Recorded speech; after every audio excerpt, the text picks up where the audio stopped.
پیارے آقا صلی اللہ تعالی علیہ وسلم کے پیارے دیوانوں، آج کی گفتگو سبھی حضرات بڑے غور سے سنیں، اور سب سے پہلے میں بیان کر دوں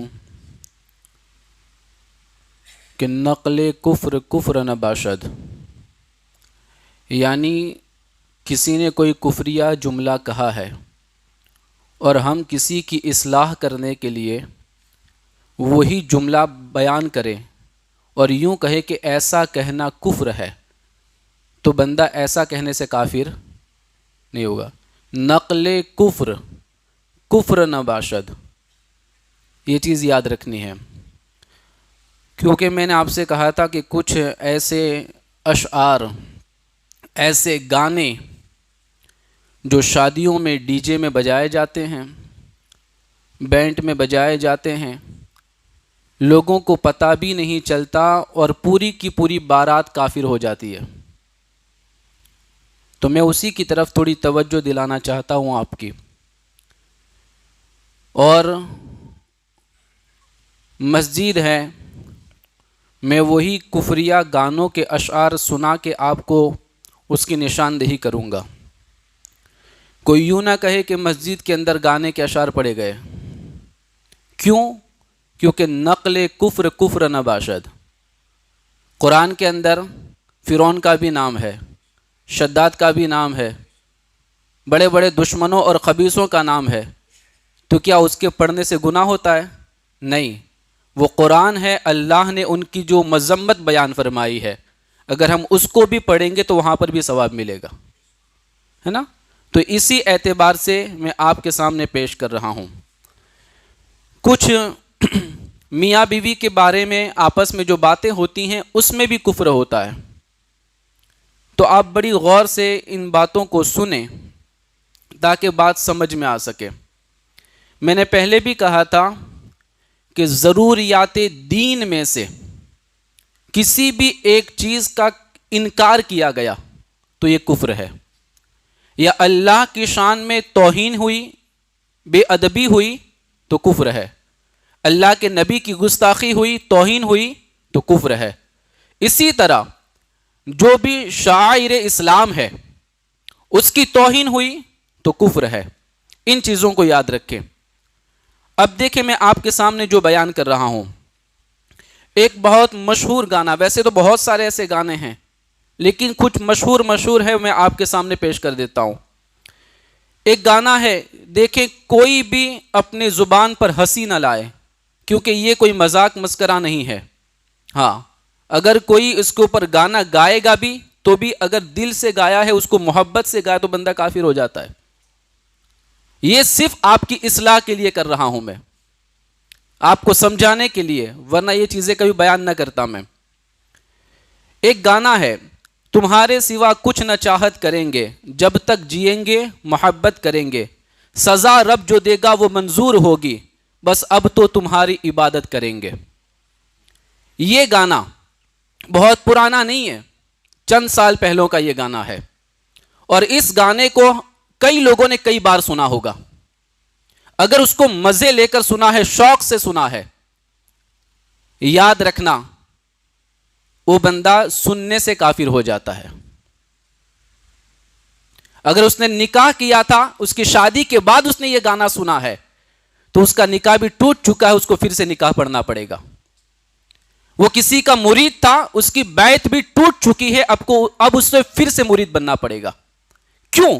اس گانے میں کیا خرابی ہے؟ تو اس میں دو خرابی ہے۔ اس شعر کے اندر جو دوسرا مصرع ہے اس میں سزا رب جو دے گا وہ منظور ہوگی، تو یہاں پر اللہ کے عذاب کو ہلکا سمجھا گیا۔ کیا سمجھا؟ معمولی ہے، اللہ جو سزا دے گا منظور ہے۔ یہ کہنا کفر ہے، کیونکہ اللہ کا عذاب بڑا سخت ہے، اور قرآن نے اس کے اندر بار بار اس چیز کا ذکر فرمایا ہے کہ اللہ کا عذاب بڑا سخت ہے۔ اور دوسری چیز اس میں جو کفریہ ہے وہ کیا ہے کہ اب تو تمہاری عبادت کریں گے، اب تو تمہاری عبادت کریں گے۔ یعنی کس سے کہا جا رہا ہے؟ اپنی محبوبہ سے کہا جا رہا ہے، اپنی معشوقہ سے کہا جا رہا ہے کہ ہم تو اب تمہاری عبادت کریں گے۔ اور ہم نے کیا پڑھا ہے؟ لا الہ الا اللہ، اللہ کے سوا کوئی عبادت کے لائق نہیں ہے نا؟ تو اگر کسی نے یہ شعر، یہ گانا گنگنایا، یا کسی سے کہا کہ تم پڑھو ہم سن رہے ہیں، تم گاؤ ہم سن رہے ہیں، یا کہیں بج رہا تھا بیٹھ کے مزے سے سنا ہے، دل سے سنا ہے، تو فرمایا گیا وہ بندہ کافر ہو چکا ہے۔ اب اسے تجدید ایمان کرنا پڑے گا، پھر سے کلمہ پڑھ کے مسلمان ہو، سچی توبہ کرے۔ تجدید نکاح کرنا پڑے گا اگر وہ شادی شدہ ہے، اور اگر اس نے کسی سے بیعت کی ہے، مرید ہے، تو اب اس کو پھر سے مرید ہونا پڑے گا۔ یہ پہلا شعر میں نے آپ کو سنایا۔ دوسرا بھی ایک شعر ہے جو بڑا مشہور تھا، اور ایک ٹائم پہ یہ بڑا پاپولر تھا، میں سنا رہا ہوں۔ کیسے کیسوں کو دیا ہے، ایسے ویسوں کو دیا ہے، اب تو چھپڑ پھاڑ مولا، اپنی جیب جھاڑ مولا۔ یہ عدنان سامی نے گایا تھا، خود کو مسلمان کہتا ہے، لیکن اسی شعر کے گانے سے وہ کافر ہو چکا ہے۔ اس کے اندر بھی کفر ہے، بہت لوگوں نے گایا ہوگا، بہت لوگوں نے دل سے سنا بھی ہوگا۔ کیا خرابی ہے شعر میں؟ تو اس کا جو دوسرا مصرع ہے، اب تو چھپڑ پھاڑ مولا، اب تو اپنی جیب جھاڑ مولا، اس شعر میں کفر ہے۔ کفر کیوں؟ اس لیے کہ اللہ تبارک و تعالی جسم و جسمانیت سے پاک ہے۔ اللہ ہے، کیسا ہے کوئی نہیں جانتا، ہے نا؟ اللہ جسم سے پاک ہے، اس کی باڈی نہیں ہے، اس کا کوئی سٹرکچر نہیں ہے، وہ دیکھتا ہے لیکن اس کو آنکھوں کی ضرورت نہیں ہے۔ کہے سبحان اللہ یار۔ وہ گرفت فرماتا ہے، پکڑ فرماتا ہے، لیکن اس کو ہاتھ کی ضرورت نہیں ہے۔ وہ کن کہتا ہے، کائنات بن جاتی ہے، لیکن اس کو بنانے کی ضرورت، ہاتھ کے استعمال کی ضرورت نہیں ہے۔ ہاتھ نہیں ہے اس کے، پیر نہیں ہے اس کا جسم نہیں ہے۔ اور یہاں کیا کہا گیا؟ اے مولا تو اپنی جیب جھاڑ، یعنی یہاں یہ کہا گیا کہ اللہ کا جسم ہے اور وہ کرتا پہنتا ہے معاذ اللہ، یا وہ جبہ پہنتا ہے معاذ اللہ، یا جیب والا کوئی قمیص پہنتا ہے معاذ اللہ، اور کہتا ہے وہ کہ اللہ تو اپنی جیبیں جھاڑ تاکہ میری جیبیں بھر جائیں، چھپڑ پھاڑ دے۔ اگرچہ یہ محاورتن استعمال کیا جاتا ہے، لیکن یہ اشعار گانا، پڑھنا، سننا، یہ کفر ہے۔ اگر کسی نے سنا ہے، گایا ہے، گزارش کروں گا سچی توبہ کرے، تجدید ایمان کرے، اور نکاح والا ہے تو پھر سے نکاح کرے۔ آگے سنیں، دیکھیں یہ سب آپ کی اصلاح کے لیے کر رہا ہوں میں، کہیں ایسا نہ ہو کہ آپ مرتے دم تک اسی طرح کفر کرتے رہیں، اس لیے میں کر رہا ہوں۔ ایک اور شعر ہے، بے چینیاں سمیٹ کر سارے جہاں کی، جب کچھ نہ بن سکا تو میرا دل بنا دیا۔ یہ بھی ایک شعر ہے، وہ بھی اکثر، یہ کیا ہے، میں اسی طرح پڑھتا ہوں تو آپ کو سمجھ میں نہیں آئے گا کہ کون سا گانا ہے، لیکن گانوں کے اندر یہ شعر ہے۔ اس میں کیا خرابی ہے؟ تو اس کے اندر اللہ تبارک و تعالیٰ کو کمزور بتایا گیا ہے معاذ اللہ۔ کیسے؟ تو اس کا دوسرا مصرع، جب کچھ نہ بن سکا تو نے میرا دل بنا دیا، یعنی اللہ سے کہہ رہا ہے کہ کچھ نہ بن سکا تجھ سے، اللہ سے کہہ رہا ہوں کہ تجھ سے کچھ نہ بن سکا۔ جس رب نے کن کہا تو کائنات بنا دی ہے، جس رب نے کن کہا تو سب کچھ بنا دیا ہے، جنتیں بنائی، جہنمیں بنائی، آسمان بنائے، عرش بنایا، کرسی بنائی، ساری کائنات بنائی، اور اسی طرح اللہ نے کئی کائناتیں پیدا فرمائی، اور پھر اس شعر میں کہہ رہا ہے جب کچھ نہ بن سکا تجھ سے تو میرا دل بنا دیا۔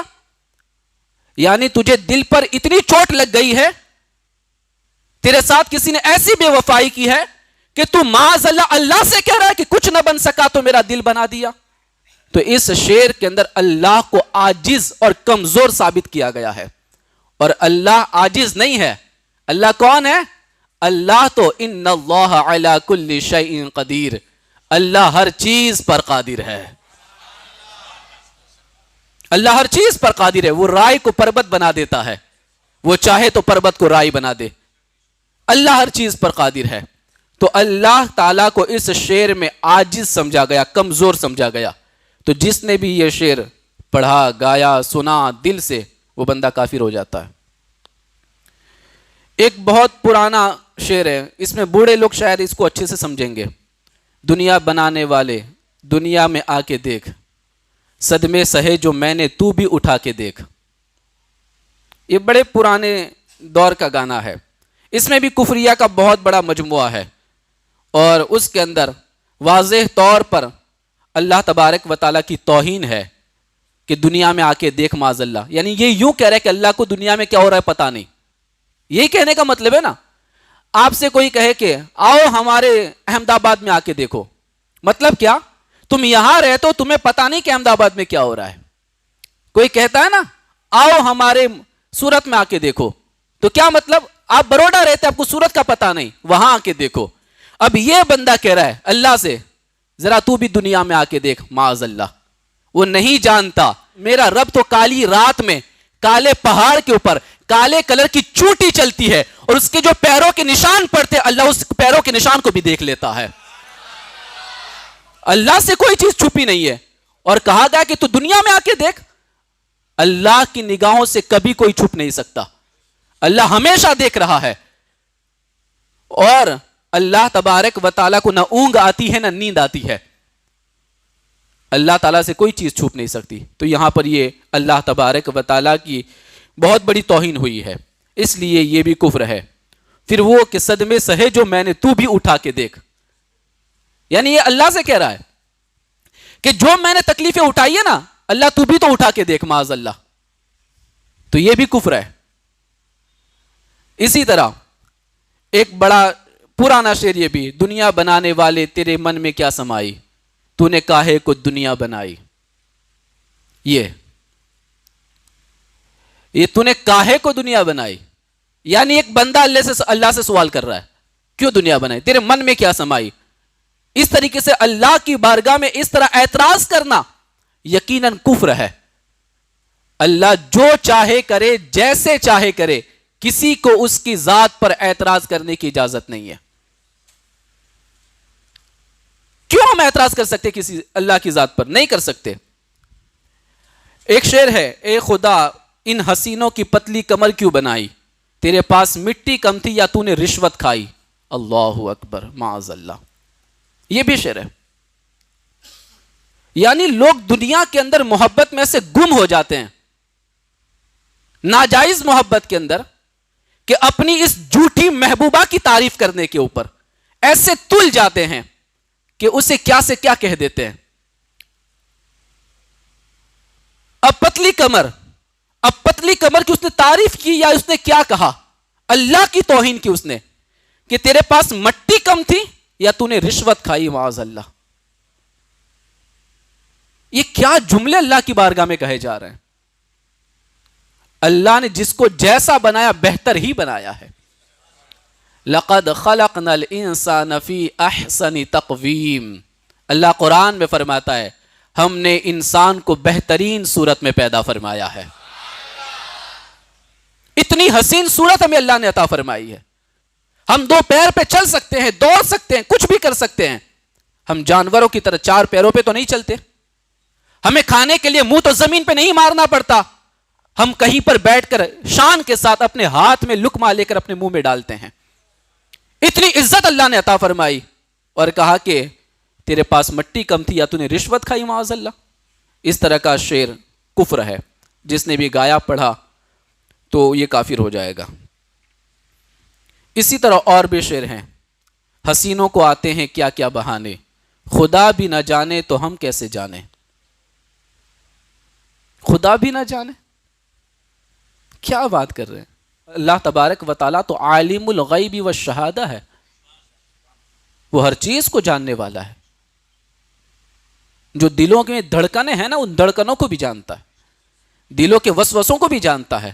ہر چیز سے وہ باخبر ہے.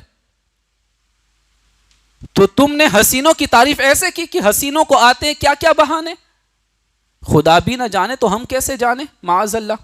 اللہ تبارک و تعالیٰ کو اس شعر کے اندر معاذ اللہ یوں کہا گیا کہ اللہ جاہل ہے. اسے پتا نہیں ہے کہ ان کے نخرے کیا ہے، ان کے بہانے کیا ہے، ان کا کیا سوچ کیا فکر ہے. اللہ اکبر. لوگ تو ویسے ہی سن لیتے ہیں گانے، فلمیں دیکھنے چلے جاتے ہیں. انہیں کیا پتا کہ ہم 3 گھنٹے بیٹھ کر منورنجن نہیں کیے، اپنے ایمان کا سودا کر کے آئے ہیں۔ شادیوں میں جانے کا بڑا شوق ہے آپ کو،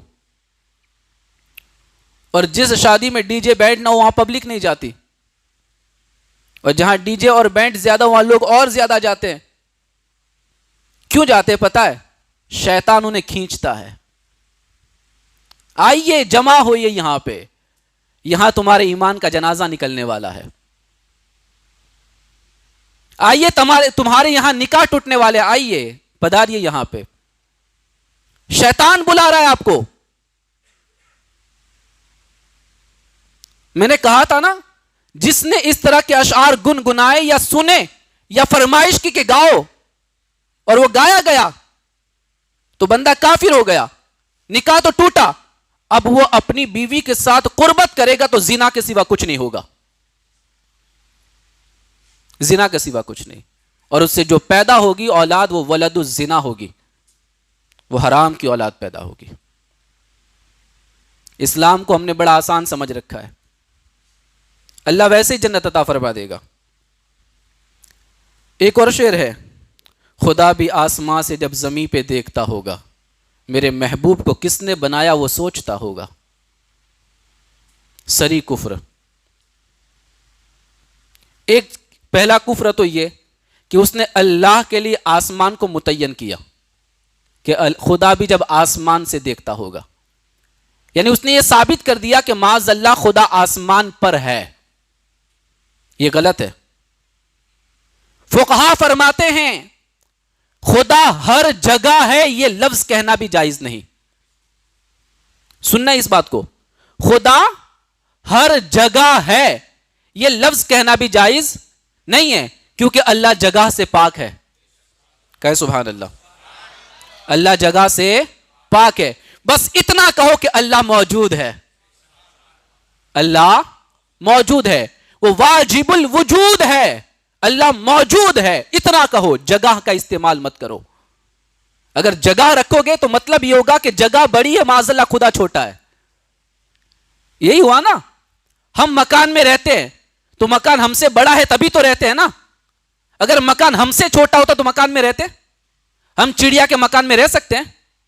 نہیں رہ سکتے، کیونکہ چڑیا کا مکان چھوٹا ہے، ہم بڑے ہیں۔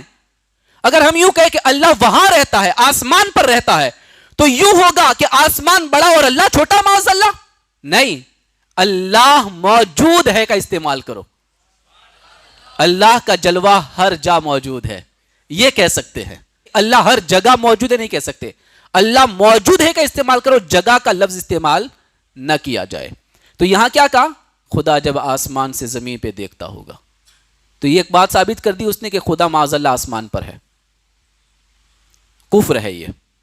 آج لوگ کہتے ہیں نا اوپر والا دیکھے، اوپر والا جانے، یہ جائز نہیں ہے بولنا۔ لوگ اوپر والا کہتے ہیں اللہ کو، کیوں کہتے ہیں؟ آپ یہ ثابت کرنا چاہتے کہ اللہ اوپر ہے؟ نہیں، اللہ کا جلوہ ہر جگہ موجود ہے۔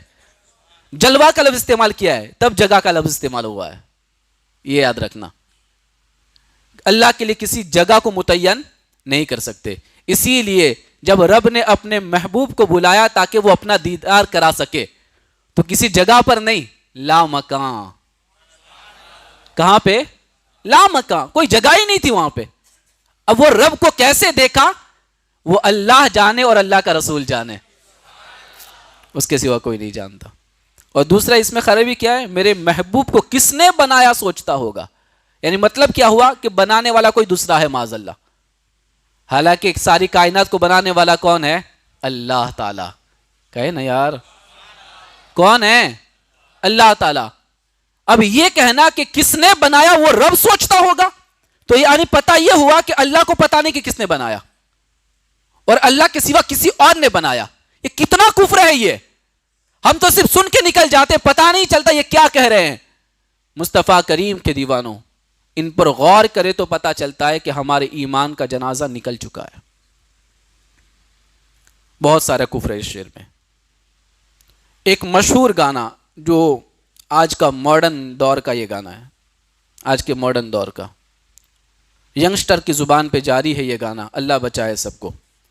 جب سے تیرے نینا میرے نینوں سے لاگے رے، تب سے دیوانہ ہوا سب سے بیگانہ ہوا، رب بھی دیوانہ لاگے رے، رب بھی دیوانہ لاگے رے. یہ کفر ہے. یعنی اس کا رب دیوانہ ہوگا کہ جس کو دیکھنے سے ہمیں گناہ ہوتا ہے، جو ناجائز محبت ہے. اس کو ہم کہتے ہیں کہ رب بھی اس کو دیکھ کے دیوانہ ہے، معاذ اللہ. یہ کتنا بڑا کفر ہے. تو اس شعر کے اس حصے میں رب بھی دیوانہ لاگے میں شاعر نے بصائر کے دعوے کے مطابق اس کو خداوند قدوس عز وجل معاذ اللہ دیوانہ لگ رہا ہے، یہ کہا اس نے. اور یہ کھلا کھلا کفر ہے اور ارتداد ہے. اس لیے یہ گانا بھی کسی نے گایا ہے یا سنا ہے یا بجوایا ہے تو کفر ہو چکا ہے. پھر سے توبہ کرے، کلمہ پڑھے، تجدید ایمان کرے، اور شادی شدہ ہے تو پھر سے نکاح کرے. اور بھی بہت سارے کفریہ کلمات. میں پیار کا پونجاری، مجھے پیار چاہیے، رب جیسا ہی مجھے سندر یار چاہیے. یہ بھی کفر ہے. رب جیسا یار چاہیے اس کو. کیسا؟ رب جیسا. اور اللہ قرآن میں کیا فرماتا ہے؟ لیس کمثلہ شیء، اس جیسی کوئی ذات نہیں ہے. اللہ کے جیسا کون ہو سکتا ہے؟ اور کہتا ہے مجھے رب جیسا یار چاہیے. یہ کفر ہے. اس لیے آپ کو شاید برا بھی لگے ان باتوں سے، لیکن یاد رکھنا یہ آپ کی زندگی بدلنے کے لیے ہے. اگر یہ چیزیں آپ کی زندگی میں ہے تو توبہ کرے. ایک شعر ہے، قسمت بنانے والے ذرا سامنے تو آ، میں تجھ کو یہ بتاؤں کہ دنیا تیری ہے کیا. اللہ کو چیلنج کر رہا ہے، ذرا سامنے تو آ. اللہ سے کہہ رہا ہے تو جانا سامنے، تب پتا چلے گا قیامت کے دن کیا ہوتا ہے تیرا، کس طرح چربی نکلتی ہے ساری، وہ پتا چلے گا. اس میں بہت سارے کفریات ہیں. مصطفیٰ کریم کے دیوانوں، لیٹسٹ میں کچھ سال پہلے کا گانا تجھ میں رب دکھتا ہے، یہ فلم کا ٹائٹل بھی ہے اور گانا بھی ہے. یہ بھی کفر ہے. رب کا دیدار اس دنیا کے اندر ماتھے کی نگاہوں سے، یہ صرف مصطفیٰ کریم کا خاصہ ہے. کوئی نہیں دیکھ سکتا رب کو. اور آخرت میں ہر سنی صحیح العقیدہ مسلمان کو رب کا دیدار نصیب ہوگا آخرت میں. اب کس میں رب دکھ رہا ہے اس کو؟ معاذ اللہ جس سے وہ زنا کر رہا ہے، معاذ اللہ جو گناہوں کے دلدل میں پھنسا ہوا ہے، اور اس سے کہہ رہے کہ تجھ میں رب دکھ رہا ہے. یہ صریح کفر ہے. بہت لوگوں نے یہ فلم دیکھی ہوگی، بہت لوگوں نے گانے بھی گائے ہوں گے، بجائے بھی ہوں گے، یوٹیوب پہ ابھی بھی دیکھ رہے ہوں گے. اور خاص کر کے ڈی جے کا مشہور گانا اور بینڈ کا ایک پاپولر گانا جس کے بغیر آپ کی شادی نہیں ہوتی، خدا گواہ. اور ایک پتھر کے صنم تجھے ہم نے محبت کا خدا جانا. یہ تو اکثر بجتا ہے شادیوں میں، اکثر. پتھر کے صنم تجھے ہم نے محبت کا خدا جانا. ایک تو پتھر کا صنم بھی بنا لیا اور اس کو پھر کہا کہ تو محبت کا خدا ہے. اور یوں تو کہتا ہے کہ لا الہ الا اللہ، اللہ کے سوا کوئی معبود نہیں ہے. اور تو ادھر خدا بنائے بیٹھا ہے، کبھی اس کو خدا بنا دیا، کبھی اس کو خدا بنا دیا. مسلمانوں کی شادیوں میں گانے بجتے ہیں، ساتوں جنم میں تجھے کرتا رہوں گا پیار. قرآن تو کہتا ہے کہ ایک ہی بار زندگی ملی ہے. کہے سبحان اللہ. اس کے بعد زندگی ملنے والی نہیں ہے. Last and final one time, ایک ہی بار زندگی ملی ہے، بعد میں زندگی نہیں ملنے والی، لیکن کہتا ہے کہ ساتوں جنم میں تجھے کرتا رہوں گا پیار۔ یہ کس طرح کے لوگ ہیں جو اپنے آپ کو مسلمان بھی کہتے ہیں اور شادیوں میں اپنے ایمان کا جنازہ بھی نکال رہے ہیں۔ ایسے بہت سارے گانے ہیں جو لوگ گاتے ہیں، شوق سے گاتے ہیں، مزے لے لے کے گاتے ہیں۔ میں ان سے گزارش کروں گا کہ دیکھو میرا کام آپ کو بتانا ہے، میرا فرض ہے آپ کو بتا دینا، میں نے بتا دیا۔ کسی کی بھی زندگی میں یہ لمحات آئے ہیں کہ اس نے خود گانا گایا ہے، یا اس نے شوق سے سنا ہے، یا شادیوں میں اس نے مزے لے کر بارات میں جھوما ہے؟ یہ تو میں نے گانے بتائے آپ کو، گانے۔ میں نے نہیں کہا ہماری شادیوں میں تو بھجن بجتے ہیں، مسلمانوں کی شادیوں میں بھجن بجتے ہیں، گربے بجتے ہیں، لوگ گاتے ہیں اور ڈانس کرتے ہیں اس پہ گول راؤنڈ لگا کے۔ اسلام میں تو تلک لگانا بھی کفر ہے، جنیو ڈالنا بھی کفر ہے، جانتے ہیں آپ؟ جنیو ڈالنا، جس طرح وہ ڈالتے ہیں نا برہمن لوگ، ادھر سے ادھر وہ دھاگا ڈالتے ہیں، وہ بھی کفر ہے۔ ہمارے دین کے اندر عیسائیوں کا جو نشان ہے نا، کراس، وہ لٹکانا گلے میں، وہ بھی کفر ہے۔ کیا ہم نے دین پڑھا ہے؟ تبھی تو کہا جائے گا کہ اشہد ان لا الہ الا اللہ واشہد ان محمدا عبدہ ورسولہ۔ اس کلمے پہ عمل کب ہوگا؟ تبھی تو ہوگا۔ ایمان تو ہماری جان ہے، ایمان نہیں تو کچھ نہیں ہے۔ اور فرمایا گیا جس نے بھی اس طرح کا کوئی کفریہ کام کیا، یا اس نے کوئی گانا مزے سے سنا یا سنایا، اس نے فرمایا اس نے جتنے بھی نیک اعمال کیے تھے وہ سارے دھل گئے، اس کے دھل گئے، اعمال اکارت ہو جاتے اس کے۔ حج کر کے آیا تھا، حاجی صاحب پیر پہ پیر ڈال کر گانے سن رہے ہیں، ڈی جے بج رہا ہے۔ حاجی صاحب کو بتائیں کہ آپ کے 5 لاکھ روپے کی جو حج پڑی نا وہ گئی ہے، کچھ نہیں رہا، دھل گئے سب۔ یہ حالات ہیں ہمارے۔ پھر کہتے ہیں مصیبتیں کیوں آتی ہے، یہ پریشانیاں کیوں آتی ہے؟ میں بتاؤں آپ کو سچی، ہمارے معاشرے میں 80% لوگ کفر کے اندر مبتلا ہے، 80% لوگ۔ اب آپ کہیں گے کہ مولانا اب نکاح کیسے کریں گے؟ تو بڑا مسئلہ پیدا ہوا، نکاح کیسے کرے؟ لوگ کیا کہیں گے؟ بال سفید ہو گئے اب نکاح کر رہے ہیں؟ تجدید نکاح کرنا پڑے گا۔ پہلے تو تجدید ایمان کریں گے، توبہ کر کے کلمہ پڑھیں گے، اب کبھی ایسا نہ کریں گے، پھر تجدید نکاح آئے گا۔ تو اس کے لیے فقہائے کرام نے بڑی آسانی پیدا فرمائی ہے۔ جس کو بھی نکاح کرنا ہے اپنے گھر میں بیٹھے بیٹھے نکاح کر سکتا ہے۔ میں فارمولہ دے رہا ہوں، میاں بیوی دونوں ایک ساتھ بیٹھیں یا آمنے سامنے بیٹھ جائیں، 2 گواہ لے آئیں، عاقل اور بالغ، عقل مند ہو، ڈفوڑ نہ ہو، یعنی وہ پاگل نہ ہو۔ ہاں، وہ دنیاوی اعتبار سے ڈفوڑ ہو تو چلے گا لیکن پاگل نہ ہو، عاقل بالغ ہونا چاہیے۔